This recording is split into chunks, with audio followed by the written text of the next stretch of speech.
and you sound like 60%. Yeah. Okay, so Thanksgiving, you got people coming over? What's up, Mike? No, let's see, not to my house. We're doing Thanksgiving usually Thanksgiving we do at my sister-in-law's house.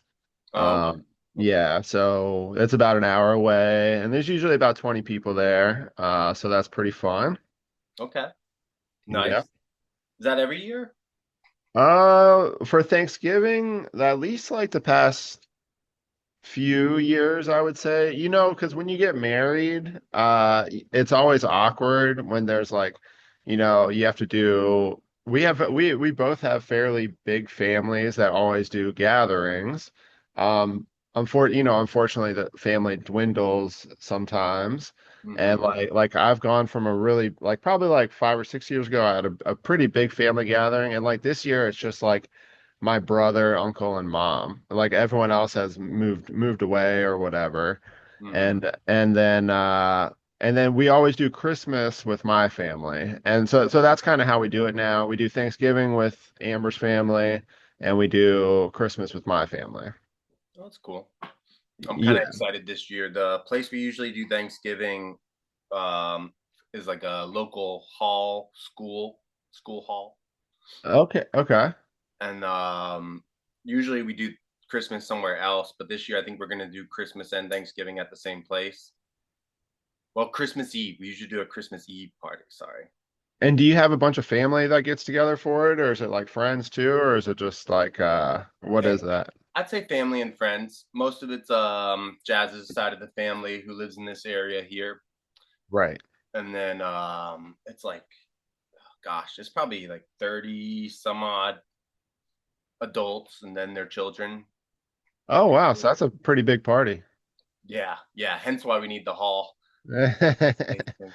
But I get excited every year because I usually bust out the chessboard, the big one. Have you seen my big chessboard? I think you have, I right? don't think so. No? Like, is it a life-sized big chessboard I or? wish. I Yeah. wish. I wish. And in a way, I don't think it would be practical because then I don't know how I would get it there. But it's probably it's probably about mm, 4 feet by 4 feet mat, and then the pieces are probably about a foot to foot and a half. Like the pawns No, are a foot, the king is like a foot and a half, kind of. I play chess every day. I don't do the long games. I do the 3-minute games. Mm-hmm. And so they finish quick. Like the 3-minute game, the longest it can go is 6 minutes, pretty much. And so I play at least 2 or 3 games a day. My ranking, so I went all the way down because like so you start when you start playing on chess.com, you start at like 1,000 or whatever, right? Right, right, And right. and then pretty much within like a month of playing, I went down to 100. And and so right now, I stick around like I was around 100 for a while, and then over the past 2 months, I've gotten up to like 265 or something like that. So like, and it's like 8 points a game just to get ahead, and then you lose 8 points if you lose, you lose 8 points. And Right, s- and so I've been playing pretty good, and I feel like my strategy like has become like almost stalling the other opponent because you win too if they run out of their 3 minutes. right. And I feel like the majority of my wins are when they run out of time. Yeah, yeah, yeah, yeah. Yeah, there's a whole different strategy for speed games, for Yeah. sure. Kind of the reason I love and hate them all at the same time, honestly. Yeah. I've been trying to get back into the multi-day games, but I keep forgetting, mainly because it's not like a huge priority for me right Right. now. One thing with the shorter games is that you learn the patterns quickly. Like you can tell if the other person is setting up for certain games or if the other like some people just like mess with you with their queen, and some people like force you to chase them, like they'll do all these moves and like kind of make you chase them. And then like I figured out different ways to try and at least make them make a decision instead of it always being me making the decision. Yeah. So I feel like I've learned a lot from the fast games. Yeah, you learn there's like different tactics I feel like for different types of chess or different principles that emerge after you do it for a while. Um what was one? I just did one recently. Oh gosh, I can't remember the name of it, but you I was doing it with a friend. You start the game with all of the back row, so like the high point pieces, the kings and the queens and everybody else, randomly placed, and the pawns are in the front still, but the back row is all randomly placed. Huh, okay. Yeah, and the other Interesting. player starts with random placement, and then you play it that way. So you gotta play. You can't play according to usual chess openings and all that kind of stuff. You got to Mhm. play to the power of your pieces and where they are on the board. That's kind of interesting. That'd be Yeah, cool. Can you do that on chess.com or is that mainly like like at home? I think you can do it on chess.com. It's funny. I'm glad we talked about it because I meant to go look for it afterwards. I just can't remember the name of it. I feel like if I remember the name of that style, I gotta ask ChatGPT what the name of that style is. Basically, ChatGPT, it's funny. I use it to like help me figure out what I want to look for sometimes. Oh You know? yeah. Yeah, I'm like, what is this called? What is that called? What do people call this? What do these people call that? I was using ChatGPT for I just don't use anything anymore, Mike. Like ChatGPT was another one of those things that I was using a lot of, especially for the podcast. Mm, And when you're being creative or whatever, but it actually like I don't know. I think it's going to hinder society. I feel dumber using it. Like even though like sure if you're stuck, like you can go talk to it and it's like, "Oh, now I know what to do." But I think you lose a lot by doing that.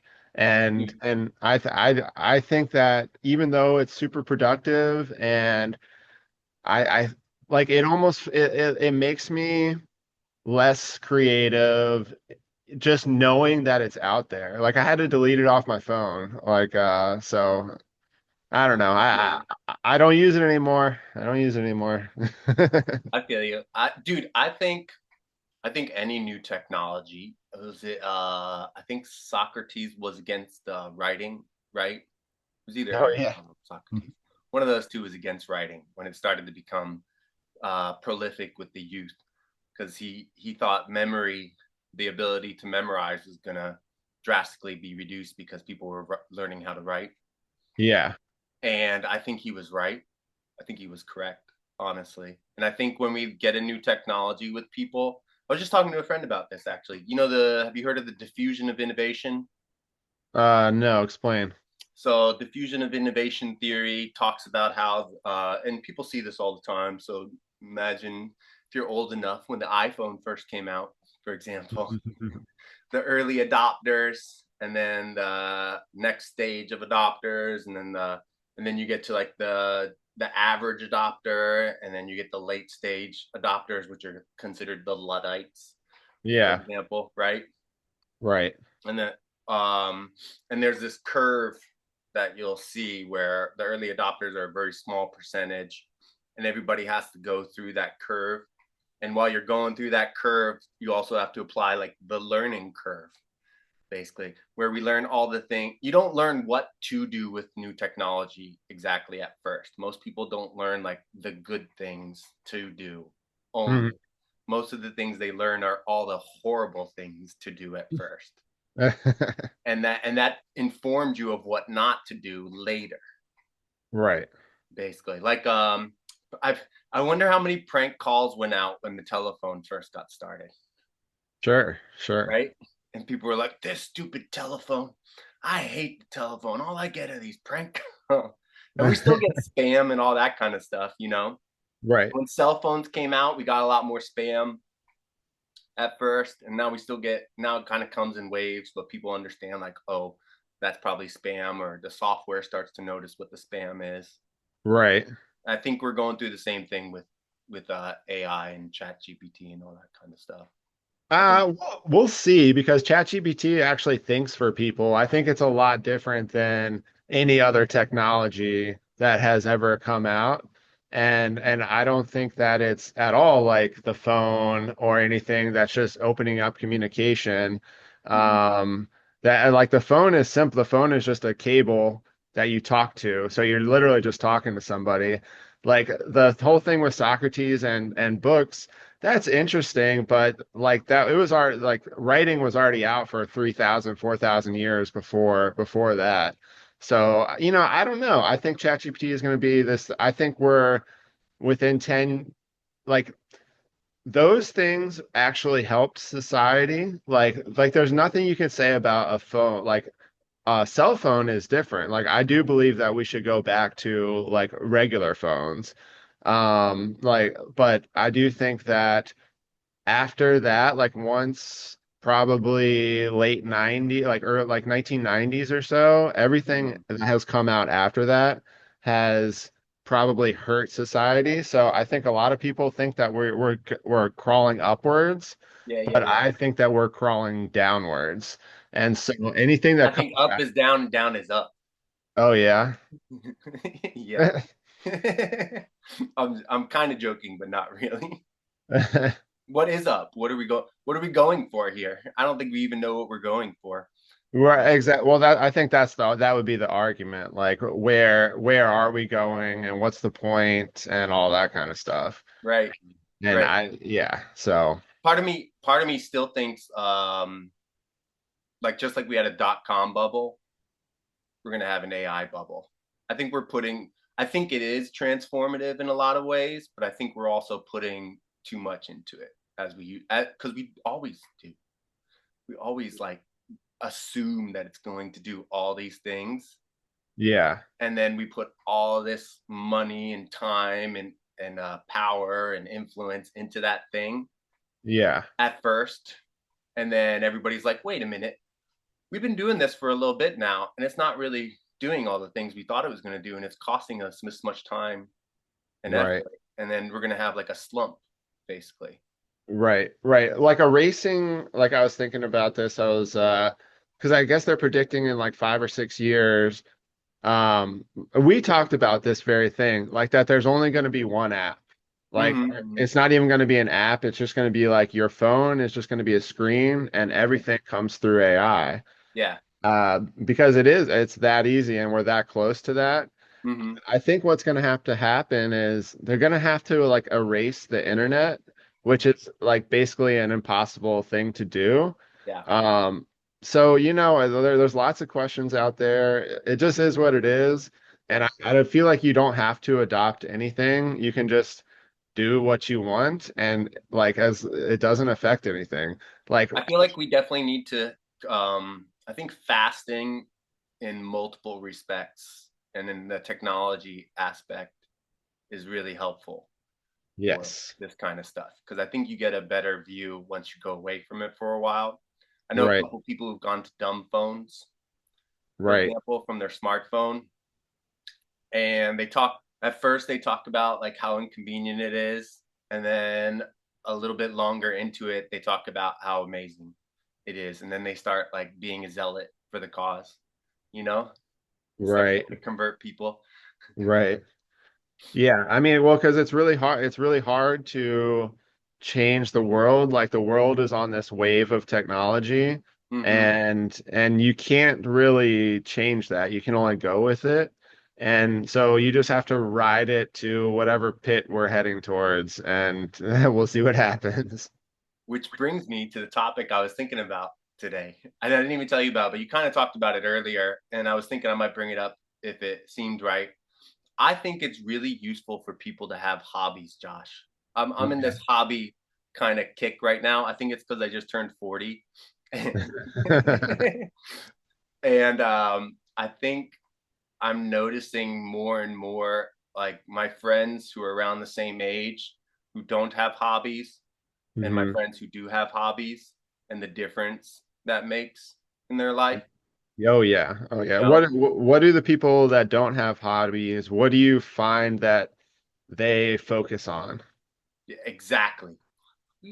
I love talking to you about this stuff. Exactly. Because if you don't have something that you enjoy focusing on, you'll find something else to focus on. Like you have to have something to focus on, basically. You kind of need Yeah. like a path in a way. And Right.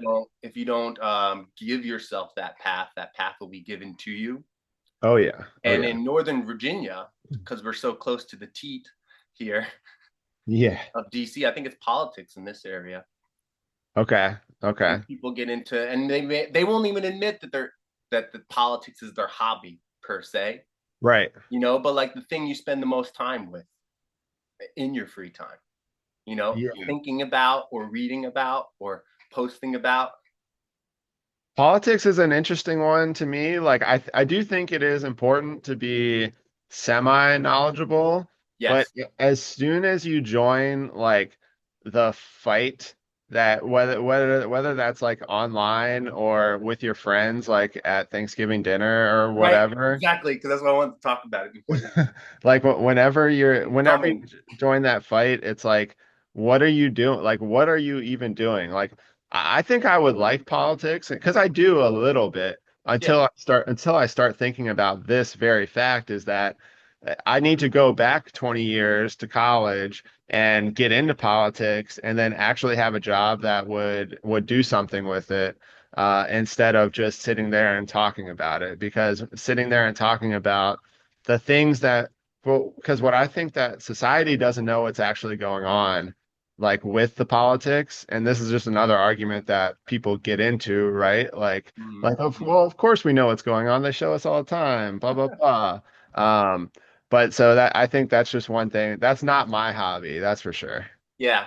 Yeah. Exactly. I try to keep it from being a hobby. Like I have to constantly kind of push it away, kind of like Yeah. what you're doing with ChatGPT, Yeah. honestly. And part of that pushing away is chess, working out, frisbee golf, that kind of stuff, basically. Right. Right. Yeah. Right. How's frisbee golf? Dude, I unlocked my forehand Oh recently. yeah. I figured it out. Okay. Well, I'm not that great with it, but I'm as good as I was with my backhand once I started to figure it out. Oh, nice. Yeah, so I'm kind of excited. Although I am noticing like forehand is a lot harder on the shoulder. Okay. At least it seemed, and it might just be because same thing when I started to unlock the backhand, I started putting more torque through my shoulder, and I had to figure out how to get it through my hips. So is your shoulder hurting a little bit? No, no. No? Okay, I'm okay. still I'm still switch hitting. I'm still switch Yeah. hitting. I'm still doing Yeah. lefty every once in a while and all that. But but I felt so good with my shoulder recently. I started doing heavy kettlebell presses, and I'm like my neck, uh, trap, shoulder tie in there are starting to get tight. I'm like, Yeah. nope, nope, nope, not doing that at all. But there's a lot of I haven't been in this field for a while, but there's a lot of powerlifters that don't like the overhead press, right? Because it puts way too much pressure on that neck Mm-hmm. and shoulder region. Yep, yep. Yeah. I And like that the incline press the most, honestly. yes. And my Yeah. shoulders were the strongest when I was working mostly incline press. Well, because you get a good amount of the upper delts Mm-hmm. and with the chest a little bit. Right. But yeah, but that's the thing. Like, so when you're playing sports, like something like disc golf or like with me with golf, Mm-hmm. lifting, I think, changes a lot when you're 40 compared to when you're 20. Because things like the overhead press, even if you're doing them perfect, well, you've done 10,000 overhead presses over the past 20 years, and Mm-hmm. that's probably not that good for your shoulder anymore. And Yep. Yep. and when Not you are heavy, at least. Not heavy. Like not moderate, heavy. I think you can make an argument for, but heavy, I don't see any strong reason, even functionally, really.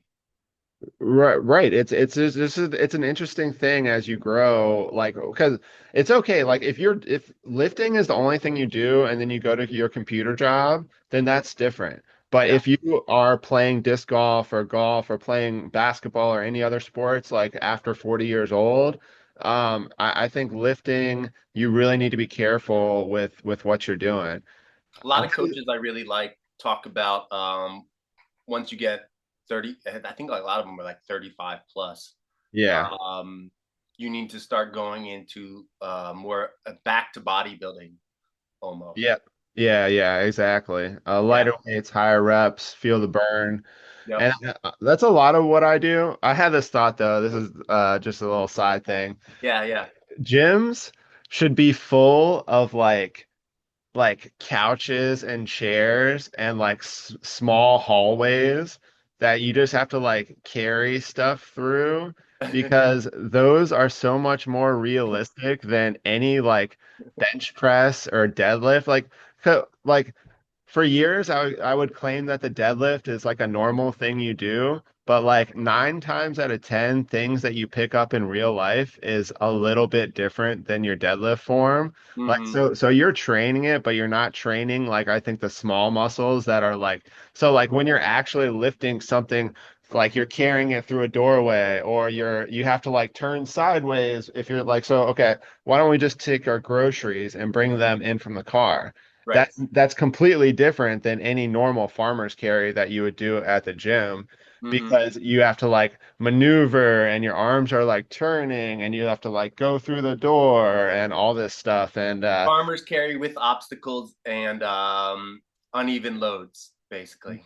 yeah, exactly. So Yeah. I just picture this gym in my head of like this random stuff of like just carrying through like your house and like awkwardly going up and down stairs and things like that. I think are would be more realistic. I'm thinking of the marketing campaign that I would love to do for that, like the lazy man's gym or something like that, or couch potato gym. Right, exactly. Yeah. Like get up off the couch, like reach for your chips on the top shelf or something like that. But everything's like weighted a little bit.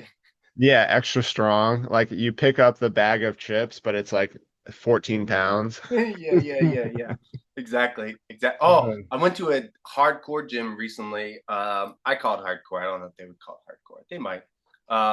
Old Glory Gym in Sterling and substitute taught a class there. Oh yeah. Yeah, I like doing that every once in a while. I like I've been doing it, I guess, almost a year now doing that. And it's fun to see like a real meathead gym, Hmm. you know? Like they got a Oh, whole bunch of different sandbags. It's kind of like an old CrossFit gym that went unaffiliated and more meathead. But okay. they have one of those mugs there. Have you seen those like 40 pound or I, maybe they're like 20 pounds? They're probably like I've seen like the challenge online a while ago, I think. that thick steel mug, basically, Yeah. where people try and drink out of it and like look like they're gonna break their teeth or something. Yeah, yeah. That's Yeah, sweet though. yeah, I know, right? So I saw that there. I was like, oh, I'm doing this. I was it. I felt pretty good doing it with my right hand. I should have tried my left hand, Yeah. honestly. But yeah, stuff like that. That would be a lot of fun. Are you how's your training? What's going on with your training? I know we're bouncing around. Did you want to talk about anything or are we going to talk about training or what? I was just gonna FitQuest update. I gotta run in like 15 minutes probably. Okay. I want to talk a little bit about people, the importance of hobbies, which we did, and then I wanted to get a little FitQuest update, Okay. basically. Well, what is important with hobby? Like, so we went with like what's not important with hobbies. Like why do you like your hobbies now? And now more than later, before. I think that once you get to a point where, kind of piggybacking on one of our last episodes, where you feel confident about who you are a little bit more, Hmm. where you know yourself and your likes and your dislikes a little bit more, I think you need to kind of like lean into that. I think you lean into it when in your 20s and then you kind of establish things and get in the routine. And then when you get into your 40s, you kind of have to re-establish it. Hmm. Hmm. And I think that that's important because if you don't do that, it's going to be another decade or two for a lot of people, if ever, that they really actually commit to themselves. Yeah. Yep. And it's not that you have to be fully committed to yourself and push other things out, like the nice thing is for you, for example, you go golfing, but you hear about people talking about I'm going golfing, and their wives and their kids are like, well, someday we'll see our dad husband again, Right. but like you go with your wife a lot of times, which is cool. Our family went golfing yesterday. We all four of us went to the golf course yesterday for like 2 hours, and it was a Oh, great time. do your kids have a kid sets? They do. They have clubs and everything that we've gotten them. They haven't loved the sport this year, so Mm-hmm. so we don't force it. Mm-hmm. But they just come and really for a kid to hang out in the golf cart and like have some chips and a Gatorade, you know, Yep. Yep. out and we saw like 20 deers yesterday and like Yeah. we saw like a turkey run and all that kind of stuff. They Golf really courses love are it. beautiful just for like the scenery, I think. Oh yeah. Yeah. And, and we just want them to know that they have the opportunity and if they really want to, they have the ability to play whenever they want. So Yep. Yep. Yeah, and I think that's the right way to do it. You know, yeah. I think that when you get a hobby that fits for you, or when you have a routine that fits for you, if you have a family, you have to also figure out like how do I make that work with my family? For example, What I you say this, I have a hard time with it sometimes, but it was pretty cool this past weekend. We did a Friendsgiving, and one of my friends, who I've gotten into disc golf just since the spring this year, the one who's been going with me in the mornings, Yeah. he bought a practice basket Oh, that nice. folds out, Yeah. and he brought that over to the Friendsgiving, and our friend has a whole bunch of land, so we put it out far into the field, and we took out all our discs, and a bunch of the kids were like throwing it, and we were all throwing and trying out different things, and that's where I unlocked my forehand. Fun practice. That's the best time to do it. Yeah, yeah. Yeah. So when you can when and so that's so many nice things about that emerge from Right. that when you do it the quote unquote right way. You know? Yeah. And I mean, if you work 6 days a week, maybe your hobby only looks like, an hour a week, Mm-hmm. where you put into it. But you might be able, like, if you really like it, you can do research on it during the week or read a book about it or something like that, even though you might not be able to do your hobby every single day or whatever. But at least being focused on something that's not work, like I know, so my brother lives around here now, and he works like 6 days a week, manual labor. And when he's a big disc golfer. We've talked about it before. But when he gets home from work, he doesn't want to do anything. And I Right. think I think that's the reality for just a lot of people. Whether it's mentally or physically, it takes it out of them. And it's easy to just go home and turn on the TV for a few minutes and then go to sleep and then wake up and go back to work and do that every day. But I think just focusing on a hobby, even if it's a little bit, like I think that just makes a huge difference for your psyche. And depending on your hobby, it could also make a difference for your health too. Dude, TV is one of those technologies, by the way. I'm not so sure has been, has been a benefit of overall plus for Oh no. humanity. No, TV. So one thing about TV I've been thinking a lot about is that how we've lost the ability to tell stories. Yes. And this is ruining ChatGPT's ruining it too. Right. But but with TV, you have the example of every single story like possible, just at your fingertips at all times. And we're just regurgitating what we see about that, like about the show. We'll talk together about the show. But we're not coming up with any stories. We're not creating any stories. And the stories that are being created on TV nowadays are miserable, like 9 out of 10 times. And so I think that not telling stories is hurting us a lot. And how are we even like there's no path backwards without being like a crazy electronics nomad type person, which I'm trying to be, but it's just impossible to do that. But I've been thinking about that a lot, our lack of ability to tell stories. So a lot of anthropology, um, history, or I don't know what the right word is, but when you look back at different skeletal structures of different hominids, different Hmm. human species, you'll see that the brain and the cranium was larger, basically. Right. And now in modern Homo sapiens, it's smaller. Like Neanderthals had bigger brains than us. Oh yeah. Yeah, The bigger capacity. yeah, yeah. It makes me wonder, like, are we just offloading our brain to new technology over time? You know? And so these are fun philosophical things to think about. Yeah. And like you just have to choose your belief and your philosophy through life. And I think there's a lot to like what we're talking about. You know, just watch it. Listen, don't get me wrong. I watch TV every day, not all the time, but I do watch TV every day. But I sit there and wish every day that we didn't have the ability to watch TV or anything like that. Even I would have to erase the past 30 or 35 years of my life and not have a million movies in my head and have all that in my head to be able to do what I'm saying. Mm-hmm. And so it's just like I said before, you just have to ride the wave and do the best you can. Yep. Ride Um, the wave, I think, is one of the best analogies. Yeah. yeah, yeah. Metaphors. One of the So, best. What do you oh, do? What are you up to lately? Before we head out, I want to get a little fit, FitQuest update with you. You said you didn't have a lot to update, but I wanted to like get a little bit. Like I know you're still in golf season right now. Are you going to try and go into the winter?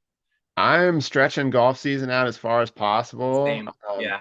So like 2 weeks ago, I tried to step up the lifting, and cardio and stuff like that. Mm-hmm. And but I'm still playing, and it was like it just instantly messes up my swing. Mm-hmm. And so my fit quest is boring. It's the same that it's been like the past 6 episodes.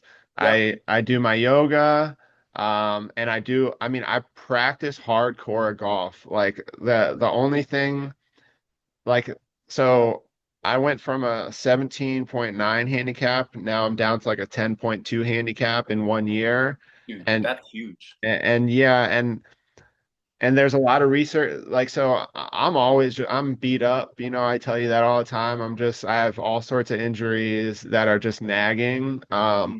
But golf really I feel really good after playing golf, and doing yoga, but I can't do anytime I add more stuff to that, it's getting my load up there a lot, and and it could hinder myself. Like just I wake up and my back hurts 2 times. Like if I do an hour of cardio or whatever the day before, whether Mm-hmm. it's walking or something easy like the elliptical or bike, the next morning I wake up and my back is like killing me.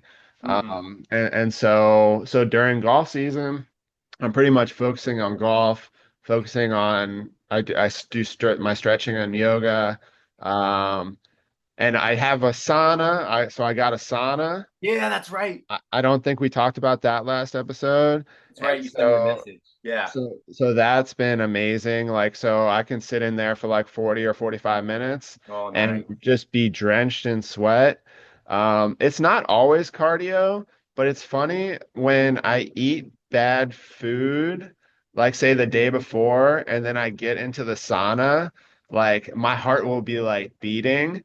So it's funny how food affects you. Like if Yeah.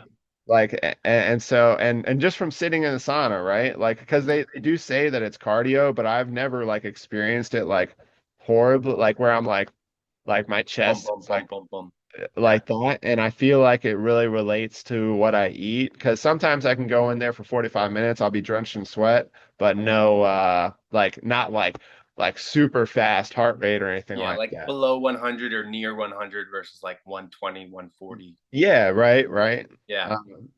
So that's been so I've really enjoyed that, and that's I mean that's my fit quest. I mean just trying to crush golf, which I've had my best round since I was 19 years old. Um, so I had my best round like a month ago or so. Yeah, since I was in my teens. So Yeah. something so it's finally starting to pay off. Dude, I love that your fit quest is so consistent, by the way. I think that's a good example for people, Yeah, honestly. Yeah. yeah, bo easy and boring. Yeah. Yeah, like because you found what you like it, and you're just leaning into that, and you're still doing the things to kind of keep the wheels on, but that's mostly yoga for you.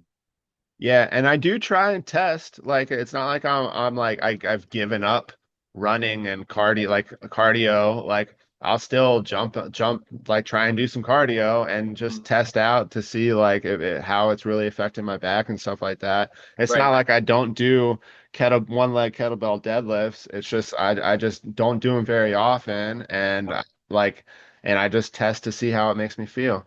But all right, I know we don't have much time. What have you been up to, FitQuest wise? Let's see. So my disc golf training program, I'm pretty much at the end of my first disc golf training program, and I'm working on figuring out what I want to do over the winter time. And Yeah. I think I'm going to lean more into, because I know I'm going to be doing disc golf less over the winter.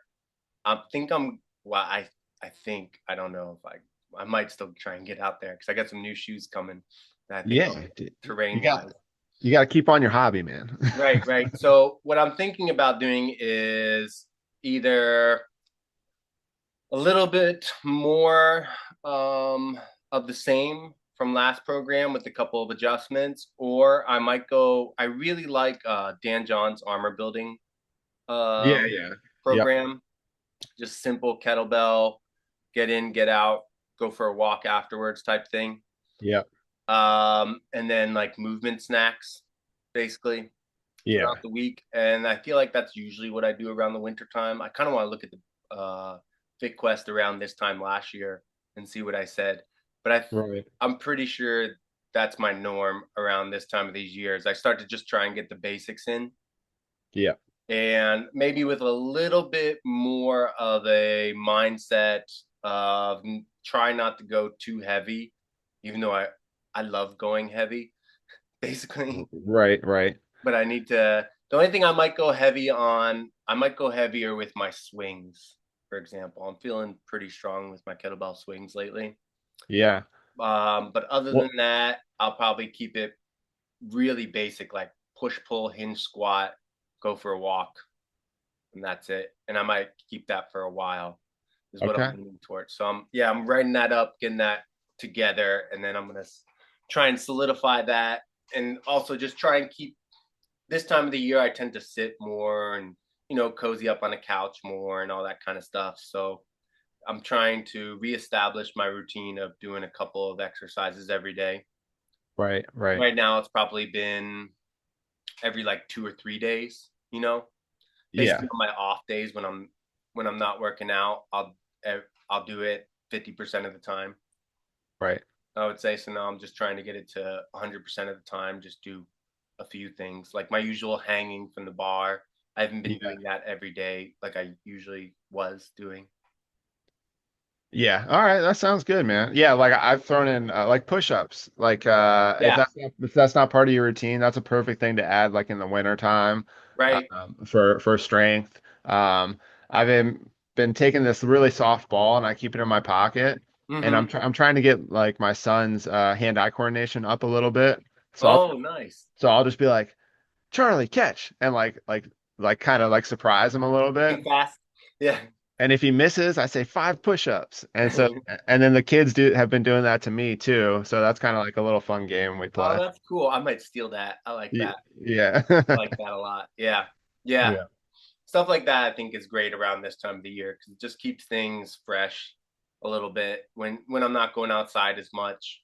I'm also Yeah. just I'm trying to lay out my morning winter clothes. So if I want to go greet the sunrise, I can just quickly get into those, and I leave them in the basement and just like throw it on my pajama over my pajamas. I was gonna say, Mike, be prepared, man. All you need, like, I just bought thermals. I bought like Yeah, wool socks. I have like a gator. yep, I'm ready for 25-degree golf yeah, exactly. when everyone else is at home. I will be Yep, out there playing yeah, dude. in the elements. Get the course to yourself. That's another like yeah, big one. Yeah, Basically, for sure. I thought about doing a nighttime frisbee golf.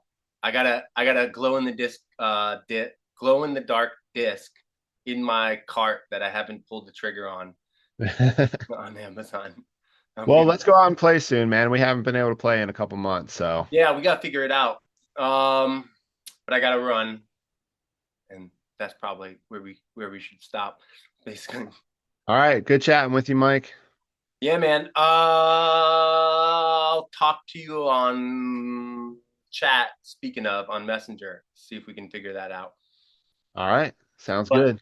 thanks for listening, everybody. Have a All happy right, Thanksgiving. We'll catch up with you guys soon. peace. Take it easy.